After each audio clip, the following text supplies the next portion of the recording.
వరకు నా చివరికి నా 0.1% వరకు నేను ఎంత చేయగలుగుతాను అంత చేస్తా. అడ్డంగా నిలబడిపోతా అంతే. ఇది ఒక్క మాటకే నేను కట్టుబడి ఉంటాను. ఏం కాదు, ఏమీ కాదు. ఎంత చేయాలనుకున్నా, ఏం చేయాలనుకున్నా ఏమీ కాదు. అడుగుతుందా? ఏమీ కాదు. కొంచెం టైం ఇస్తే అన్నీ సెట్ అయిపోతుంది. ఎందుకంటే ఒక్కోసారి ఆ దేవుడు మన మన మన స్ట్రెంగ్త్ని, మన పొటెన్షియల్ని ఛాలెంజ్ చేస్తూ ఉంటాడు. నీకు ఈ టైప్లో నేను ఇది చేస్తుంటే నువ్వు తీసుకోగలుగుతావా? ఎంతవరకు తీసుకోగలుగుతావు? ఎంతవరకు బేర్ చేయగలుగుతావు? ఎంత దమ్ము ఉంది నీకు?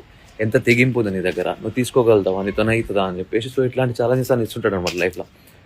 సో ఇట్లాంటప్పుడే మనం గట్టిగా నిలబడాలి, అడ్డంగా నిలబడాలి. అవి తీసుకున్నప్పుడే ఇంకా ఫ్యూచర్లో ఇంకేముండవు. ఇంకా అదేనా ఇంకే ఫ్యూచర్లో ఏమైనా వచ్చినా కూడా చాలా చూసినారా ఇట్లాంటివి. కొంతమంది అంటారు, చూసినావా అంటుంటారు కొంతమంది, కొన్నిసార్లు ఏమని చాలా చూసినారా ఇట్లాంటివి అంటారు. సో అదే దాని అర్థం ఏంది?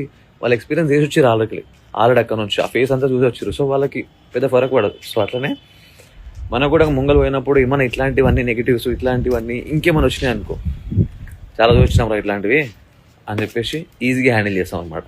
సో ఈ ఇనిషియల్ స్టేజ్లో ఇట్లాంటివన్నీ రావడం నాకు ఇంకోటి మంచిదని అనిపిస్తుంది. ఎందుకంటే ఇంకా ముంగడి పోయినప్పుడు, ఇంకా మనం ఇంకొక లెవెల్కి పోయినప్పుడు, ఇంకొక పొజిషన్లో ఉన్నప్పుడు, చేసినప్పుడు అట్లాంటివి వస్తున్నాయి అనుకో, అప్పుడు మనకి ఇప్పుడు ఈ ఎక్స్పీరియన్స్ లేకపోతే అక్కడికి వెళ్ళిన తర్వాత మనం గాబర్ అయిపోతాం.